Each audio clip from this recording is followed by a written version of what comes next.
Oi, pessoal, tudo bem? Que bom ter vocês aqui novamente. Para quem não me conhece, eu me chamo Rivanda, criadora do canal Ex-Testemunha de Jeová e daí. E daí que hoje eu vou dar continuidade ao assunto da mulher dentro da organização.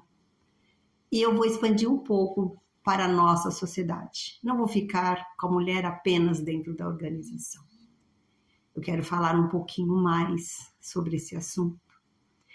O que eu andei pesquisando, o que eu andei observando, é que a mulher, ela não é diminuída, não é restringida apenas dentro da organização das Testemunhas de Jeová. Dentro da organização é o ambiente que eu conheço devido aos anos que eu estive lá. Mas aí eu fui fazer pesquisas, né? E aí eu fui ver. E realmente a mulher, ela não tem o respeito devido que ela deveria ter, no sentido de confiança, confiar ela em cargos religiosos. Na antiga Grécia, a mulher ela era valorizada, porque haviam as sacerdotisas. O que as sacerdotisas faziam? Elas eram meio que curandeiras, elas curavam o emocional. Não é curandeira no sentido de fazer feitiço, não. As mulheres sacerdotisas, elas tinham conhecimento de ervas, de produtos da natureza, elas tinham sempre uma palavra amiga, elas tinham sempre um conforto, um consolo. Assim eram as sacerdotisas. E elas contribuíam muito naquela época para as outras mulheres, porque quando elas tinham problemas, elas buscavam ajuda nas sacerdotisas, como se fosse um psicólogo hoje, uma psicóloga hoje. E só que com o tempo, né, como muita coisa boa se perdeu, muita coisa boa apareceu, mas muita coisa boa se perdeu no decorrer do tempo. E aí nós chegamos no tempo dos nossos dias. E no tempo dos nossos dias, eu vejo que a mulher ainda ela é muito subestimada, sabe? Ela ainda é cobrada no sentido de que ela tem que estar sempre bonita, ela tem que estar sempre arrumada, sempre bela, o corpo tem que estar perfeito. Então, é assim, foram trocando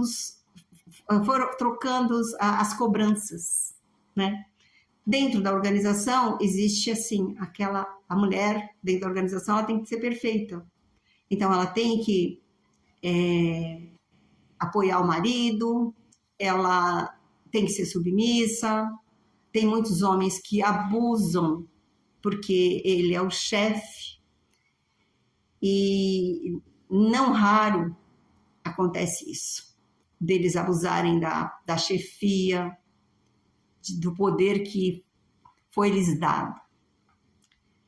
Tem o caso daquelas esposas que são as esposas de ancião, que também elas têm que estar sempre pronta para ajudar, para colaborar. E por isso que eu fui sair um pouco fora para ver como que era a vida da mulher dentro e fora da organização. Dentro eu conheço muito bem. Fora é assim, a mulher ela lutou pela sua independência, né? Não sei até onde foi bom isso, não sei até onde ela levou vantagem, eu não sei falar. Eu confesso para vocês, porque antigamente a mulher ela era cuidada, né? Entre aspas. Outro dia eu estava conversando com uma amiga e ela falou para mim: Rivanda, a mulher só perdeu com toda essa mudança, porque ela era sustentada, ela tinha um lar, ela tinha uma casa, hoje ela tem que lutar para ter tudo o que ela quer.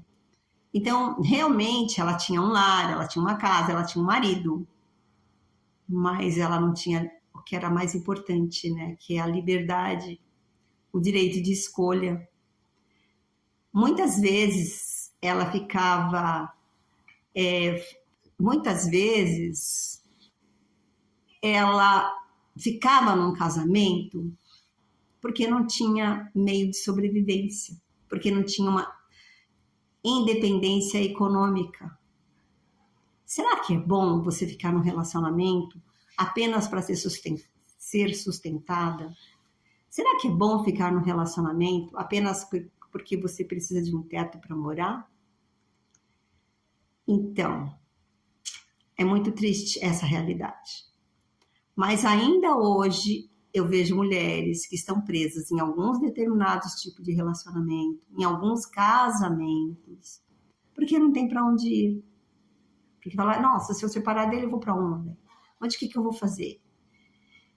Infelizmente, tudo tá aqui, ó. Tá aqui na cabeça. Se você achar que você é pequeno, você é pequeno. Se você achar que você é grande, você é grande. Se você achar que você não consegue, você não consegue. Se você achar que você consegue, você consegue. Então, tudo tá aqui dentro. É isso que eu quero falar. Então, eu quero mostrar que também em outras religiões isso acontece. Porque eu andei conversando com outras mulheres e elas me falaram que isso acontece. Que essa diferença aí não acontece só entre as testemunhas de Jeová. E aí em algumas religiões existem as obreiras, né? Aquelas que tomam conta das mais jovens, enfim, mas quem vai mandar mesmo sempre vai ser o homem. É isso, né? Mas eu quero salientar que a mulher ela é muito importante para a sociedade. Eu fui buscar isso no Google e eu vou até ler para vocês, que fala assim, ó, que a mulher ela tem um papel fundamental na sociedade, com sua forma e dedicação e sensibilidade, ela contribui para o desenvolvimento das famílias e das comunidades no mundo inteiro. Realmente, a mulher ela tem uma sensibilidade muito forte, ela tem uma intuição muito forte.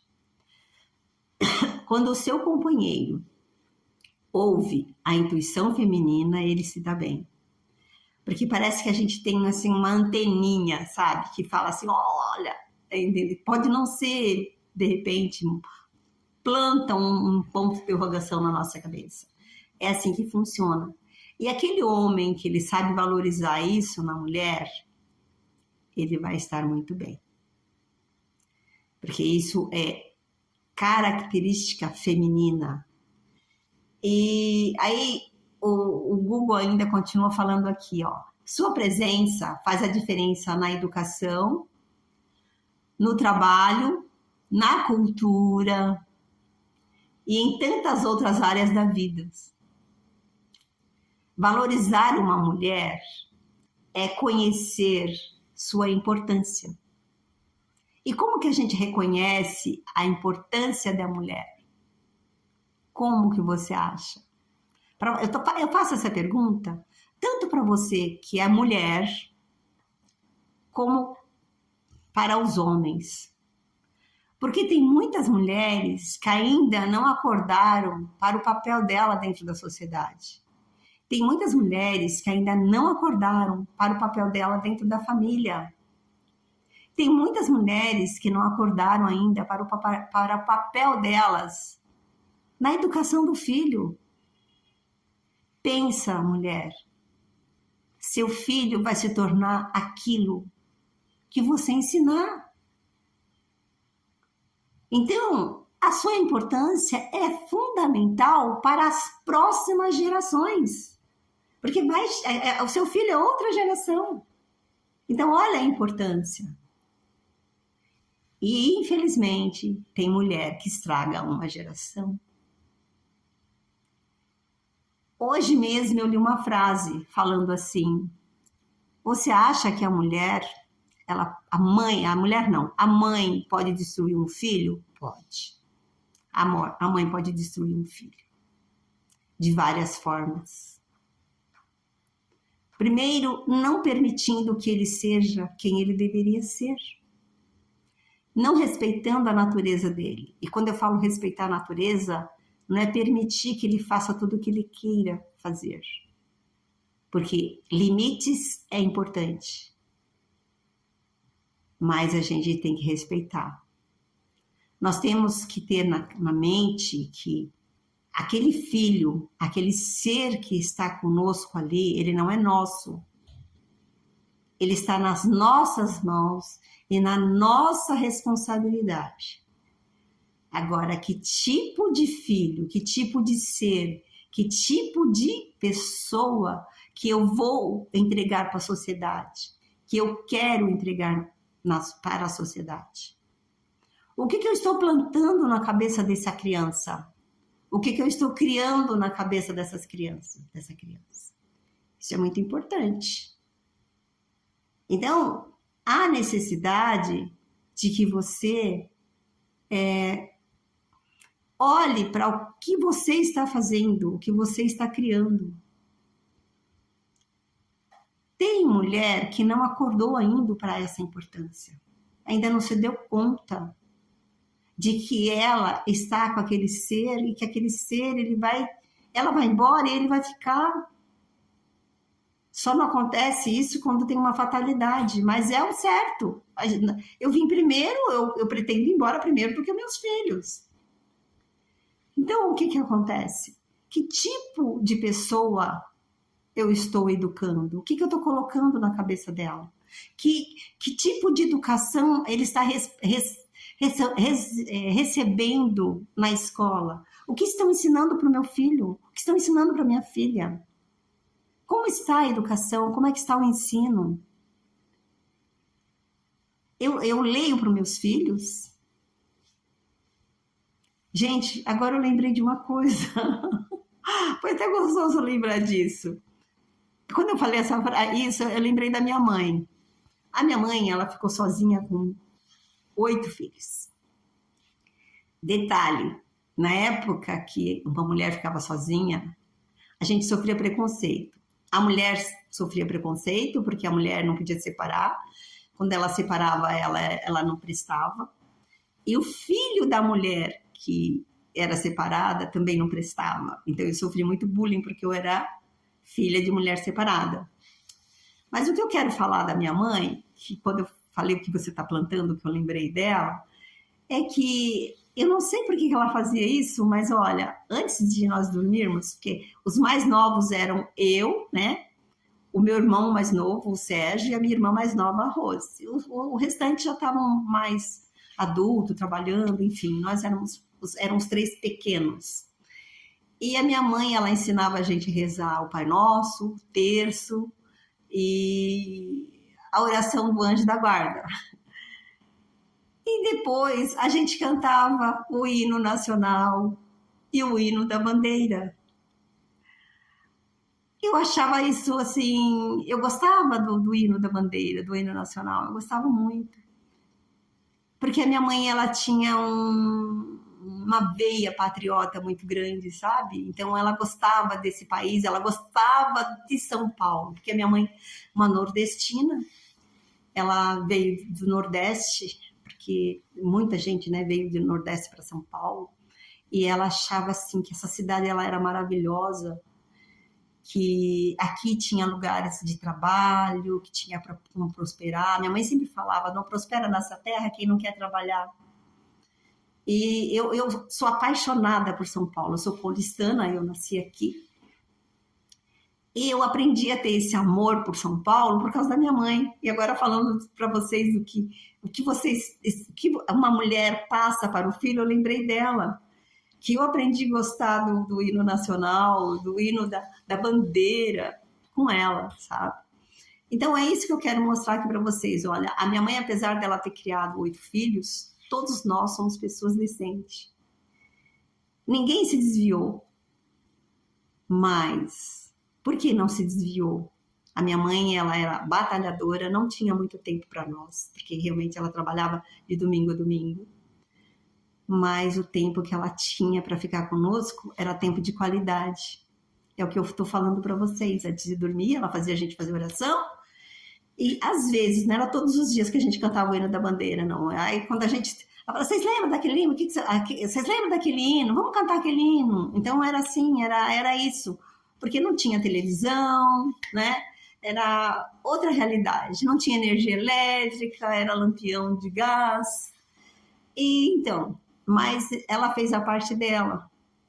E o que eu quero mostrar para você é assim, o que você está fazendo para a próxima geração?